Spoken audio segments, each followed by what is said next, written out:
Ladies and gentlemen, it's my pleasure, and I'm very honored to have Peter C. here. He came all the way from the States just to give a talk at this conference. We very much appreciate it.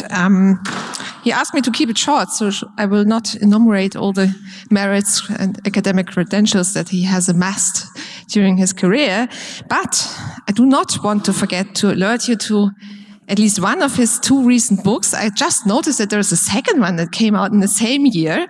So here's the one that I have in my hands. It's a neurophilosophy of libertarian free will. So Peter is really unique in that he combines scientific research on the neurological functioning of the brain and consciousness with deep philosophical work. And his second book, I think, is called Free Imagination. Both books came out with OUP in 24, and I recommend reading it. And now the floor is yours.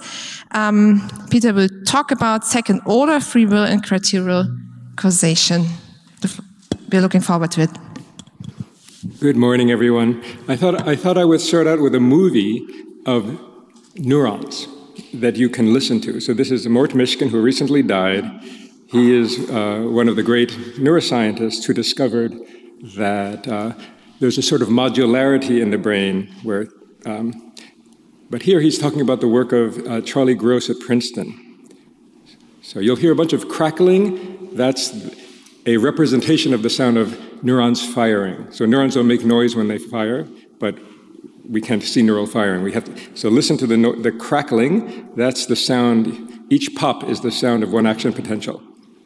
They have recently shown that they can record from single neurons in part of the inferior temporal lobe, and these neurons will be activated by faces better than by any other kind of stimulus that they can present. Not only will they be activated by faces, but if the faces are distorted in certain ways, the neurons will not respond.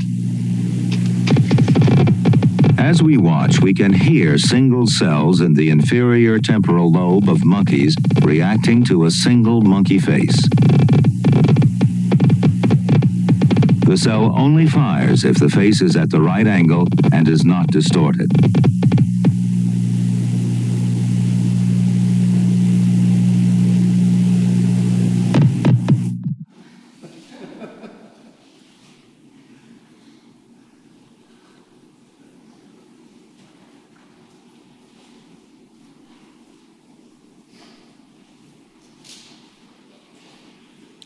Okay, so I'm going to really talk about two different things. One is going to be at the lowest level of the neural code, and that will be about the idea of how causation works among neurons, and therefore how mental causation is probably realized in the brain, at least in part. And the other part will be about kind of the high end of free will, namely the imagination. And I will emphasize a kind of causation that is very non-Newtonian, but much more Wittgensteinian. And I will talk about contents of these two books that came out last year. But really, what I'll talk about is a 2012 book, I think, the idea of criterial causation. Okay, so our thinking is very metaphorical, and in the West, at least, the idea of causation is very much tied up with the metaphor of impact. So you know the Newtonian billiard ball model, right? So billiard ball A hits billiard ball B, which then is impacted and moves. And billiard ball B has very little say in the matter of what shall become of it because it's all dictated by the presumed Newtonian and deterministic laws of physics. But this is really just a metaphor, and there are other metaphors that are more prevalent in other parts of the world. For example, in Asia, the notion of causation as constraints is actually dominant. And so we're all familiar with the idea of constraints. You know, certainly the lay of the land will influence how the rivers will flow. So the rivers flow along the path of least resistance. Now, there's an interaction between these two things, right? The lay of the land influences how the river will flow, and how the river flows influences ultimately also the lay of the land. And so really it's kind of the yin and yang of causation. There's sort of the active component and the more passive component that shapes the active component. And constraints don't, however, limit the outcome to a single outcome, right? A given set of constraints can have multiple possible outcomes. And in the case of a river, you could take the Yellow River, and it has changed its course many times in history, and each time millions of people die. Okay, but that's besides the point. Right, but I can give you any set of constraints. For example, I can say, think of a politician, and you might say, I don't know, Trump. I'd say, no, think of a woman politician. And you might say, oh, I don't know, Hillary Clinton. I say, no, think of a European woman politician. You'd be like, oh, I don't know, Victoria May. And then I'll say, think of a European woman politician with reddish hair. And you might say, I don't know, Margaret Thatcher, Angela Merkel, right? So why did you say Angela Merkel this time versus Margaret Thatcher versus somebody else?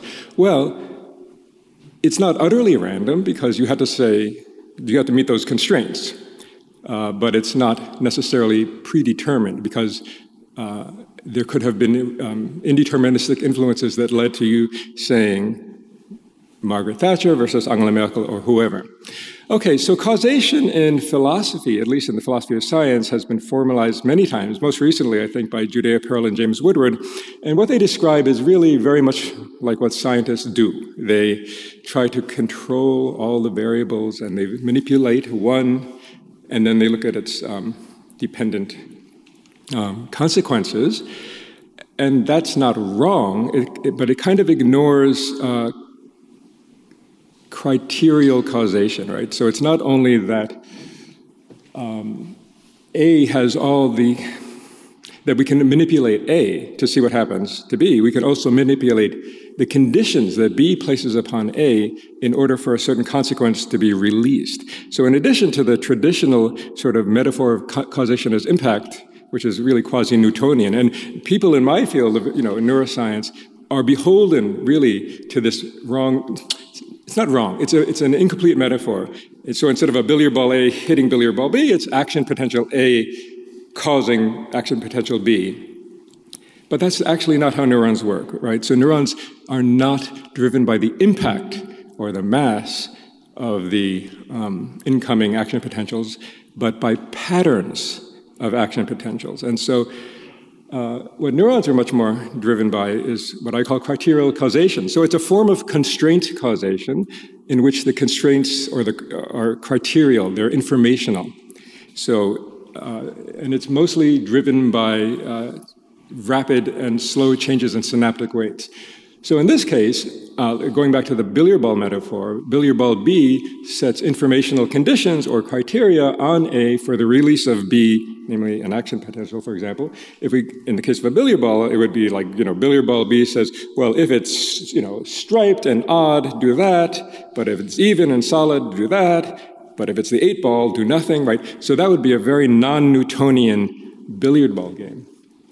So it's a very different metaphor of causation. So criterial causation, doesn't only emphasize action potential inputs, the driving outputs of the presynaptic neuron. It also looks at the way in which the postsynaptic neuron evaluates its patterns of action potential input with the goal of trying to satisfy certain truth conditions, like, is there a face present or not?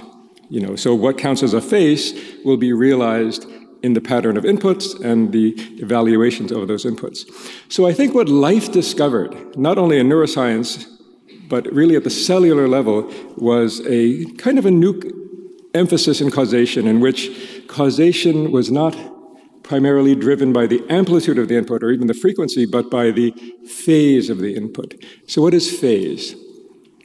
Phase can have a temporal aspect, like these two things are in phase, these are completely out of phase. You can have, somewhat in phase, or you could just have no phase relationships. That would be a timing phase relationship. There's also spatial phase relationships like shape, right? So take this NMDA receptor in the top right. It is a kind of simultaneity detector. Certain things have to be true, right? Glutamine has to be binding to it. The neuron has to be already somewhat depolarized from earlier inputs. Glycine has to be bound to it. If those three conditions are true, the NMDA receptor opens, changing the synaptic weight of that dendritic spine very rapidly. So there's very rapid changes in synaptic weights, not only changes due to long-term potentiation and so forth. And so there's kind of a sensitivity to phase, which is, phase is inherently relational, right? This alone doesn't have phase. It has phase relative to this other thing. So a kind of sensitivity to patterns in time and space became central to the evolution of life. And life, or biology, is physical systems that ran with phase causation or pattern causation. Well, this is all over life, right? So the criteria that you might have might be, well, for example, I might be wired genetically to want to find a mate who would be a woman, so I'm not going to end up marrying a cloud or a fish, or I'm going to end up marrying a woman. And I might have certain criteria, right? I might have a threshold. I want her to be intelligent, kind, funny, beautiful, all those things. Yeah. I'm saying hello to my sweetheart. And there's a threshold, right? But maybe, why did I marry her than any other person who met my criteria? Well, maybe I turned left that day versus right. And had I turned right, I wouldn't even have met her, right? So somebody else might have, don't tell your spouse that, but somebody else might have come along. Maybe nobody comes along. Well, maybe I'll lower my threshold a little bit. But because of this sort of criterial satisfaction with a threshold, contingency is at every level of human life and all life. Contingency is just everywhere. And to deny that, I think, is just delusional. Right, so in this book, I really focused on the neural code. And I think it's very Wittgensteinian in the sense that he asked questions like, what counts as a bird? What counts as a game, right? And he said, well, there's, maybe, I don't know, let's say, what counts as a Laplander, right? So these are actually a bunch of Laplanders from northern Finland, the Sami people. What counts as looking like a Sami person? Well, you might say they tend to be short. Well, that one's tall. Well, they might tend to have blonde hair. Well, that one has black hair. Well, they might tend to have aquiline noses. Well, that one has a nose like this, right? So there's no necessary or sufficient conditions for counting as a Laplander, but there might be 10 criteria. This person meets those 5, this person meets those 5, this person. So altogether, the set of all people who meet, say, Laplanderness at the level of 5 criteria forms a family, a set of family resemblances. And it's an infinite set, and they kind of look similar, and yet they all look very different because they're not defined by necessary or sufficient conditions, but by the sort of fuzzy logic of criterial satisfaction. I want to argue that neurons kind of operate like this, so that the neural code, at least at a synaptic level, is rather like a late Wittgensteinian causal system. So for you, just to give you a sense of the crazy complexity of the brain, here's a representation of an individual neuron. There's, next to the soma, there's all these dendrites, there's an axon, and the axon sends its outputs to postsynaptic neurons. Now, if you look at neurons, they're incredibly complexly and densely packed, right? So this is a cubic millimeter, and there's literally 100 to 200,000 neurons in there. How can we ever understand such a crazy system, right? Because the connectivity among these neurons is not random. It's incredibly precise. A real breakthrough happened with Golgi, who came up with a kind of silver stain that just by, well, no, I don't think anyone knows why, some neurons take it up, but the vast majority don't. And in the 1890s or so, Ramon y Cajal started drawing pictures like this. I'm going to focus primarily on pyramidal cells. And I want to argue that pyramidal cells are, very unlike the point-like nodes of artificial intelligence, right? They are actually very, very complex, taking thousands of inputs, often hundreds of outputs. And I want to have a sort of mantra that this system is very sensitive to certain patterns. And the pattern it's most sensitive to is the coincidence or simultaneity of inputs. And the neuron seems to be operating under the assumption that a coincidence of action potentials is not a coincidence. Okay, so how do neurons work? Well, they operate sort of with a threshold, as you know. They have a firing threshold. it's a threshold on what's called potential or voltage across the membrane. And if this goes from the baseline level of, say, minus 70 millivolts up to, say, minus 55 millivolts, boom, you get this thing firing. It's a bit like a toilet flush, right? You hit a point of no return and then boom, right? But what's going down the pipe is not anything solid. It's a disturbance, right? It's an action potential. And then you have excitatory inputs that drive the neuron closer to the threshold. You have inhibitory inputs that drive the neuron further from firing. And those are your action potentials. Okay, so if a neuron is really most sensitive to the phase relationship of simultaneity or coincidence, well, there's different ways to accomplish that. One way is synchrony. So let's say a neuron needs 5 action potentials to arrive within 25 milliseconds. Well, you can do that by having a lot of neurons at the previous layer firing together. So now all 5 arrive at the same time. That's synchrony. Another solution is bursting, where a single neuron fires 5 times in 25 milliseconds, and it will also drive that neuron, right? So you can guess that both bursting and synchrony will be very fundamental to the neural code, and in fact, they are. Okay. But that's still emphasizing action potentials. Okay, so action potentials, though, are just part of the story, right? In addition, we need to have the evaluation of incoming action potentials, in particular, the informational evaluation of incoming action potentials. So how would a neuron realize criteria for firing? Okay, well, there's many different types of coincidence detection. I won't go into all of them, but I want to emphasize in particular the notion that dendrites realize sort of logic gates. Right? So you can imagine different kinds of logical operations being realized in dendrites so that the neural code now is not fundamentally solely an action potential code, like a Morse code or something. It's a dendritic code of pattern detection. Right, so these might be logical operations you might realize, and then you might look at the neuron on the top right. That's an actual pyramidal cell that was isolated by Leishman's group. And on the right, it shows the thousands of synaptic connections. So how can you understand this crazy level of complexity?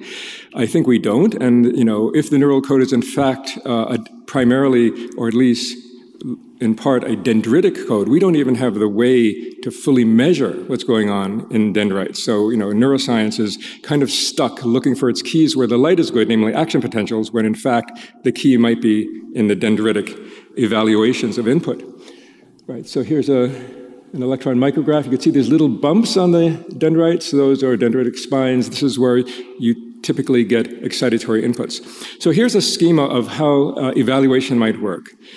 One dendrite or one dendritic branch might get depolarized. That's to say, it gets excited closer to the threshold, but that might not be enough to drive the neuron. Another dendritic branch might get excited, but that's not enough. In order to get the next dendritic branch to depolarize, you might need sort of an AND gate, in which case that dendritic branch will depolarize, but that still might not be enough, right? The neuron might be looking for more proof, you might say, that there's whatever it's tuned to is out there. So you might have a case like this, and only then will that dendritic branch depolarize, in which case the neuron might fire. So if you look at actual cells, they are tuned. So this is representing a firing rate. This horizontal black line represents the onset of that stimulus. Here's time.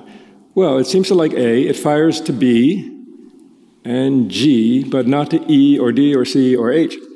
And you might think, that's strange.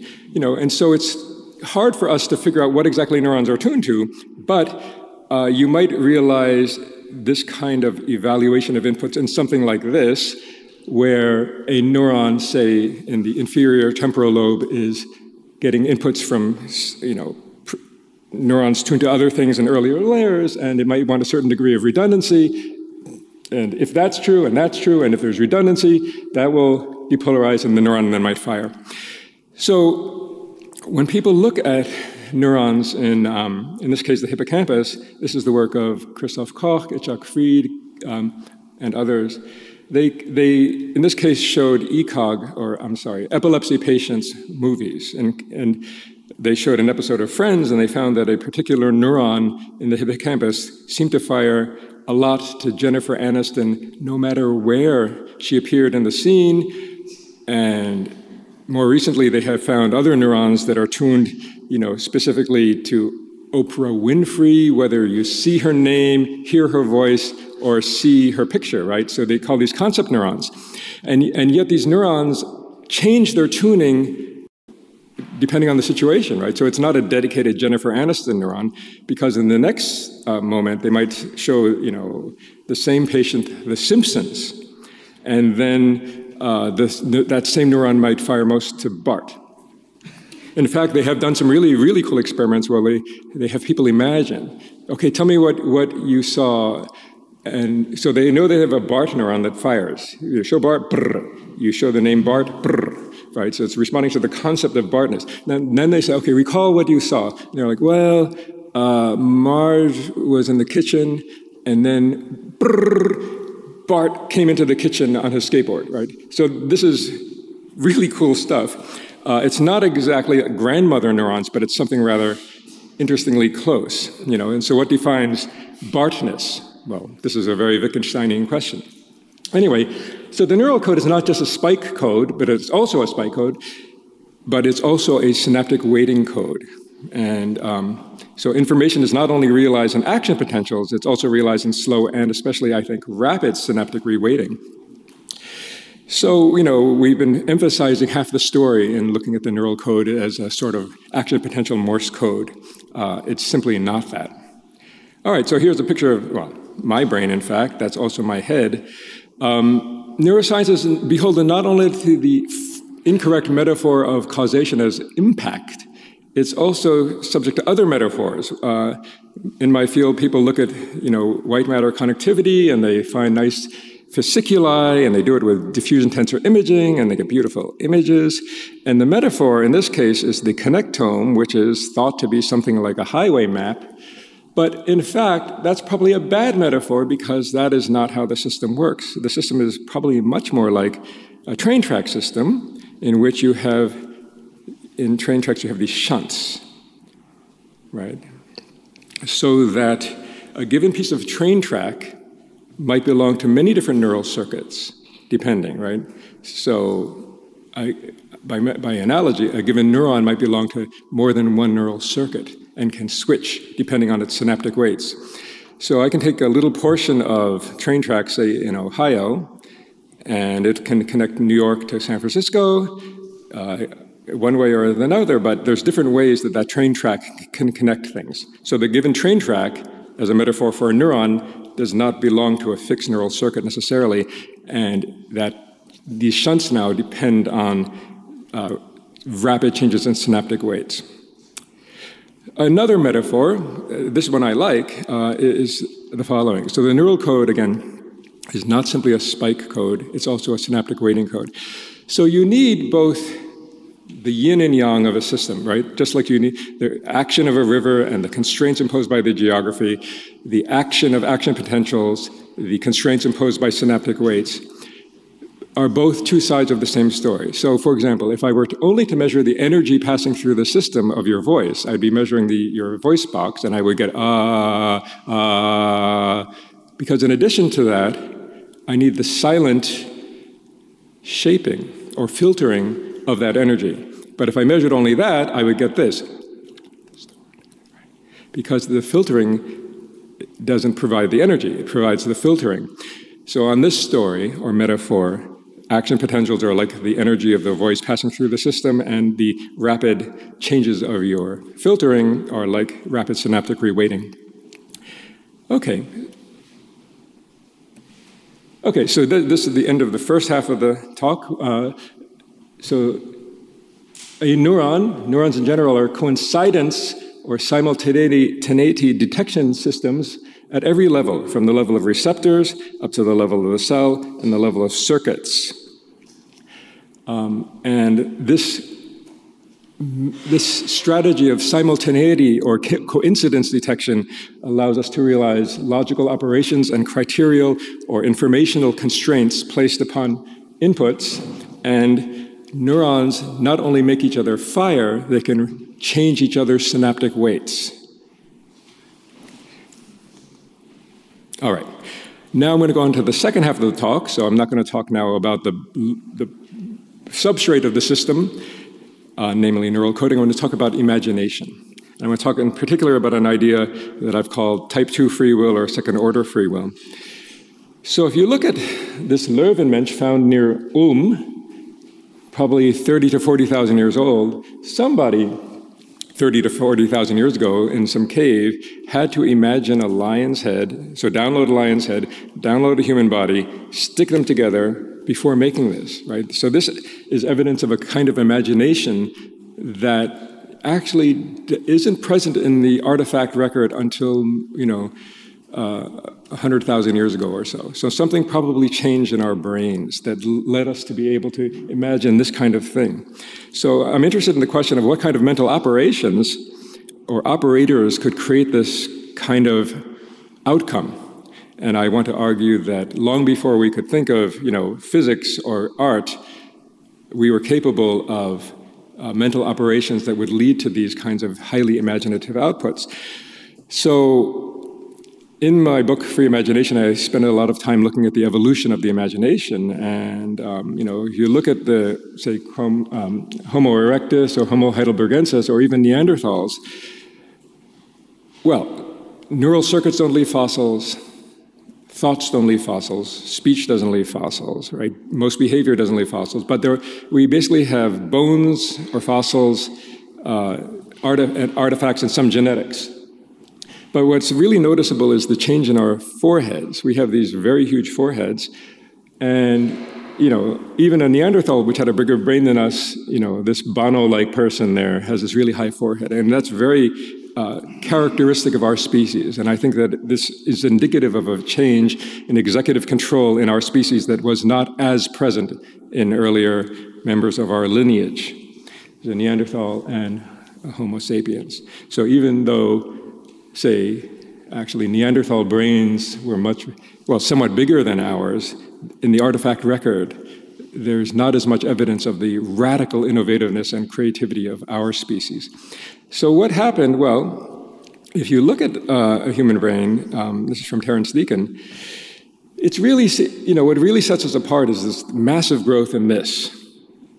Other animals also have prefrontal cortices, even a cat does, or a monkey, but it's not as developed as in us. And, so what did this change in this part of the brain give us? Well, I want to argue it gave us executive control, especially executive control of a kind of internal virtual reality engine, which we might call imagination, that allowed us to carry out really innovative operations that earlier members of our lineage and most other mammals just cannot. And so this capacity to carry out mental operations in working memory really might be something like our peacock's tail. It became highly, highly selected for. There might have been a ratcheting effect because of culture. There might even have been sexual selection.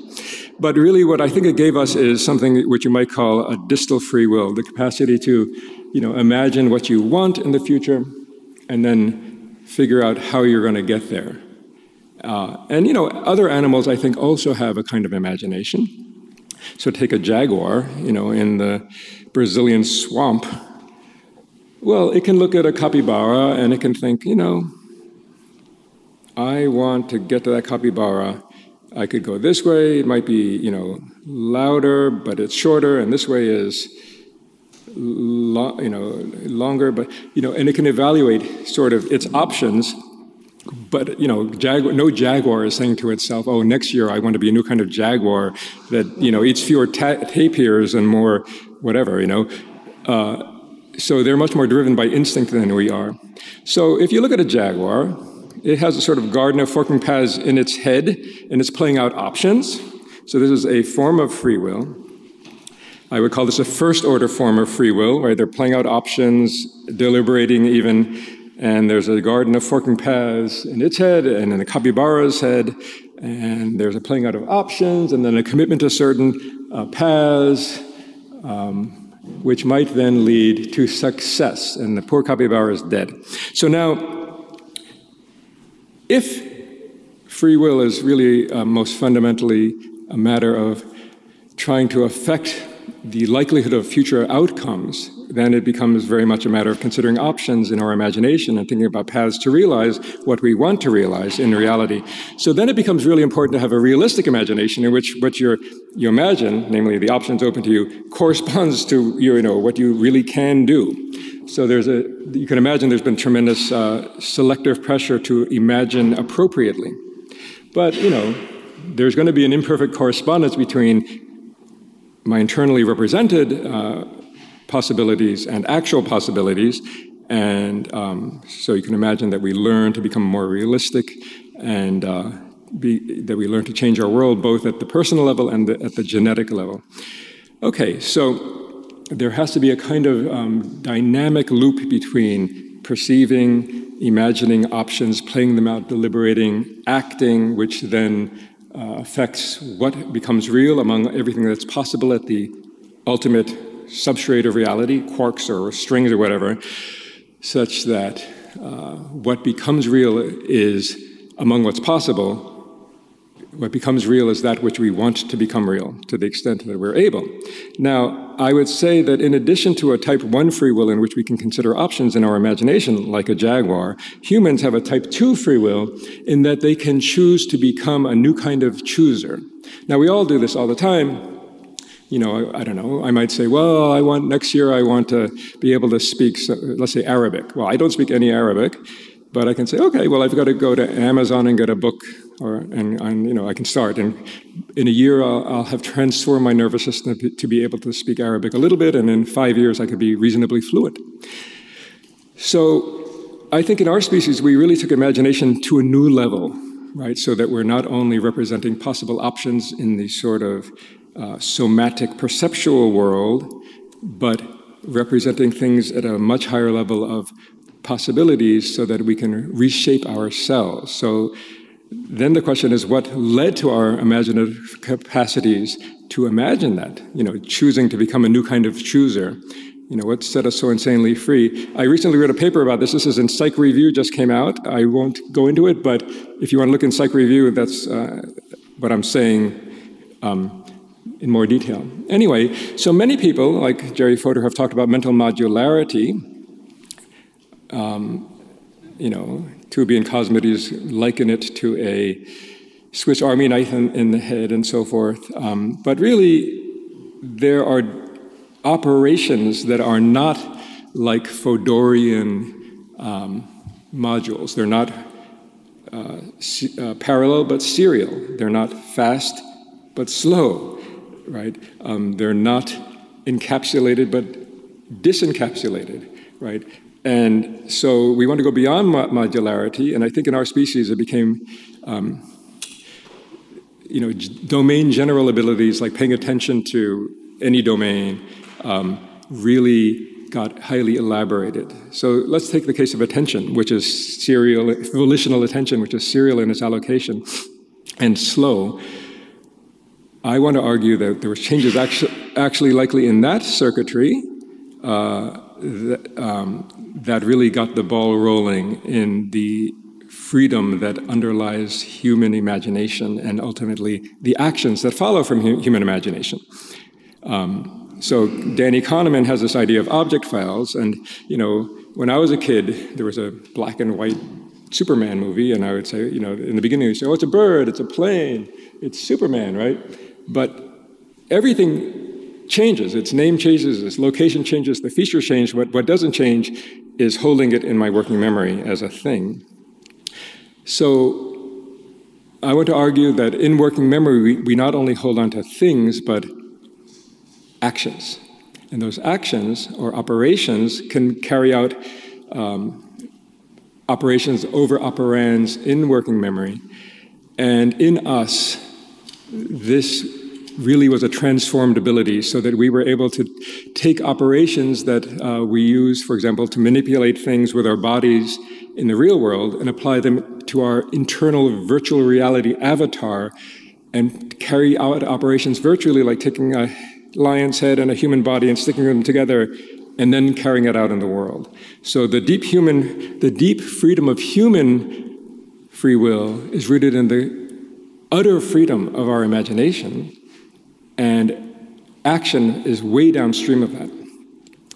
And this capacity to download operators from modularly encapsulated domains and bring them together really led to all kinds of things, which I won't go into detail here, but it led to metaphor, symbolic thought, syntax and abstraction, and so forth. But the basic idea is that previously encapsulated operators can be volitionally applied to operands from other modules that they had, right? So the encapsulated modules that were dedicated to, say, face detection, or to, mate selection, or could now be combined volitionally. And I can say, okay, well, I want to see faces in the clouds, and poof, I do, right? I don't think a Jaguar can do that. So I might take an operation like rotation, and I can apply it to an operand, and I can carry out mental rotation in my head. I can take pattern recognition operators from, say, vision, and I can apply it now inappropriately, really, to contents of my memory and become aware of patterns like that I'm going to die, And this has given our species a kind of existential set of problems that jaguars just don't face. Okay, so rather than get into the details of how the human imagination works, I want to just show some examples. So here's an example from 1903. These are the Wright brothers, who became very obsessed with the idea of a flying machine. And these guys ran a bicycle shop in Dayton, Ohio, complete ordinary people, and they just started doing it like this. And they had combined the operator of a wing, and they had the idea, we don't have to push the wing, we can suck the wing forward, right? They had this interesting idea, an operation over operands in their imagination. Then the rest was executing that idea. They made lots of mistakes. They tried again and again. Here they are. And then at Kitty Hawk in North Carolina, it worked for the first time. And the rest is history, really, because that transformed the world, despite the mistakes, despite the setbacks. And now we had this, World War I, 1950, and now this, right? That's only in the past 122 years, right? So an idea, a set of mental operation in the imagination utterly transformed reality. Now, imagination is rather like sexual selection in that we ourselves are selecting over criteria that will fulfill our aims, right? So instead of a peacock looking for a big tail on or a peahen looking at a big tail on a peacock, we are playing out sort of a sexual-like selection in our internal virtual reality and evolving towards solutions. So, for example, we're faced with problems, right? One problem might be, okay, I've got this big bay, San Francisco Bay, I need a bridge. Okay, how am I going to get towards that bridge? Well, I might say, well, it has to fulfill certain criteria. It has to, be self-supporting. Well, I can make it out of stone or wood or glass or platinum, but I'll probably say, okay, steel is the cheapest for the greatest strength. Let's start with steel. Okay, now next, given that it's steel, I can build a drawbridge, a suspension bridge, right? And so we can evolve over successive generations of thinking towards a solution. And the initial solutions were this one won the competition, actually. But then the population of San Francisco said it's too ugly. And they revolted against it, and then they had a new competition, and then the Golden Gate won. And so then people just go about building what they imagined, right? And then we ended up with this in reality.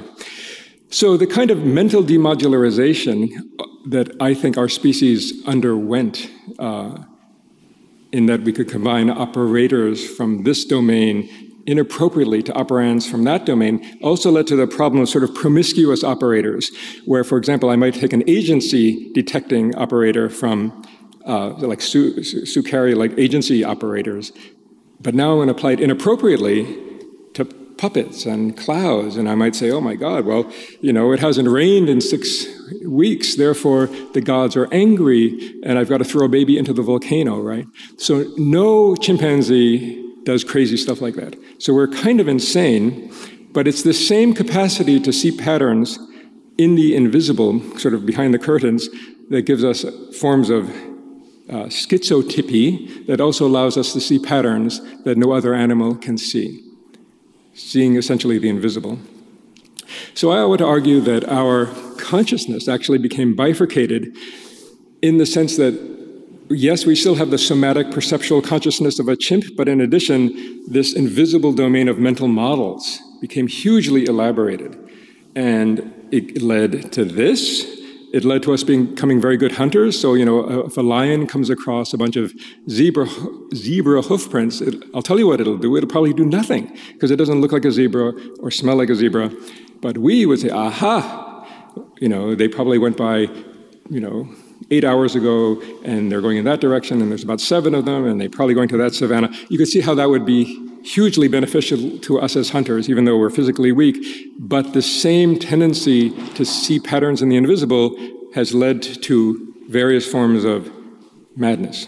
And so in a way, schizophrenics and bipolar people are sort of the price we pay for having this radical form of imagination. And so just to sum up, so this kind of demodularization led to a disencapsulation of previously encapsulated operators. It also gave us the capacity to volitionally apply operators in our internal virtual reality. And this gave us the capacity, as Popper put it, to allow our hypotheses to die in our stead. So second-order free will is when we're applying our imagination to ourselves with the goal of recreating ourselves. We're choosing to become a new kind of chooser. And so, you know, what's genetically given is not an output, but a potential, right? You could have learned any language, but that potential was realized, you know, because you were born in the country you were. But I think what's not commonly recognized is that our own decisions are part of the environment that influences how our potential will be realized, right? We are ourselves part of the environment, so to speak, that shapes ourselves. Okay, so what we imagine then can affect not only reality later, but also what we ourselves become in this sort of second-order free will. So starting with an imagined vision, we can shape the future that will be realized by that vision, including of ourselves. And so we can do things like, I'm going to go to the gym, and I'm going to look like that. I'll give you one final example of how people reshape themselves in their lives using their imagination. This is the case of Jane Goodall, who had a stuffed chimp as a child, and then as a girl became obsessed with the idea of going to Africa to work with chimps.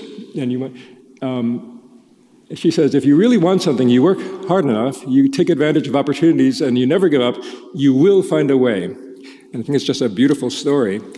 Her mother was a house cleaner, I believe, and the father was a soldier. She didn't go to college, but people would say to, the 20-year-old Jane Goodall, who was working as a secretary, you should just marry some bloke and have kids like a normal woman. And she said, I don't want to be a normal woman. I want to go to... So then her mother finally says, okay, Jane, if you're not going to give this up, I'm going to buy you a ticket to Mombasa. And she cleans extra houses, gets her the ticket, and they go. And what happens then is she moves to Nairobi, works at the Museum of Natural History, meets Louis Leakey, the great paleoanthropologist, who sees in her great potential. Now, Louis Leakey is surrounded by all these PhD students who want to be the next Louis Leakey, you know how men are, and he's looking for someone who could live with the chimps. But he tests her. He says, well, Miss Leakey, are you willing to work at Old Levi Gorge helping to sort fossils for me? She does that for a year in Tanzania.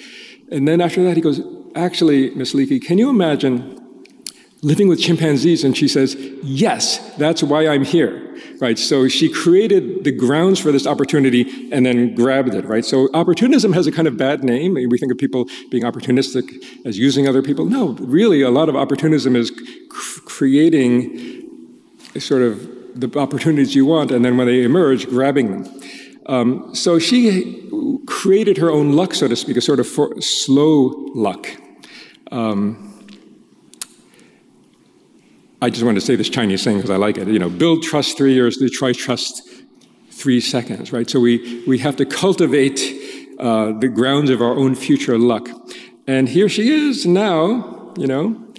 So really the question that's of interest to me is, you know, how do we prepare our minds for future fortuitous chance or luck?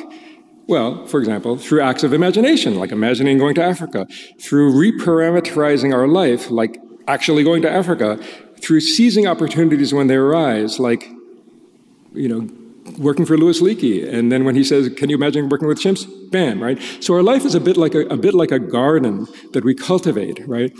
You know, in the Bible it says we reap what we sow, but it's also true that we don't reap what we don't sow, right? And using that metaphor, I think a lot of the things that we call free will are very slow, actually. They're not this instantaneous decision. We deliberate, we play things out, and we try to create in our life beneficial and beautiful outcomes to the extent that we can. Okay, so that's all a bunch of ideas that are mostly in this book. I'll just wrap up by saying that the freedom of human imagination is really the deep source of human free will. That the second order free will is really what sets us apart from a jaguar or any other animal. We're not driven solely by instinct, but in addition to instinct, and we are also shaped by the capacity to imagine virtually anything where the laws of physics don't apply. I can imagine being Snoopy flying in a, you know, flying motorcycle over Mars. I mean, there's just seemingly very little limit to what is imaginable. So imagination, being the deep source of our free will, is also the deep source of our evil and our good, right? Our imagination is both our greatest tool for shaping our life and shaping the world, but it's also our greatest weapon to use against others and against ourselves. So the same capacity for good also led to this, or could lead to this. This is a real possibility, and we could just put our species out of existence, maybe all life out of existence. It's the same capacity to imagine that leads to good outcomes that led to this. There was an Austrian man who had an incredible imagination in the 1920s, and he laid out what he's going to do 100-ish years ago, right? 20 years later, he and his team did it. That's using imagination as a weapon. But it also led to this, right? So in 1961, Kennedy says, we're going to put someone on the moon. And people said, we don't have the alloys. He said, we're going to invent them. Well, you don't have the rockets. We'll invent them. And I remember being a little boy on July 20th, 1969, and my father, who grew up, you know, in China, he was like, do you understand what this means? And I was like, ooh. And he said, this is, you know, the realization of the Western dream of Apollo. That's why it's called Apollo, and we're putting someone on the moon. And later in life, I understood that this is really the power of the human imagination for good. And it can also lead to a change in the culture, right? So if the imagination is really the root of our deepest freedom, really the question then is, how do we learn to cultivate our imagination for good, for ourselves and others? And I'll stop there. Thank you.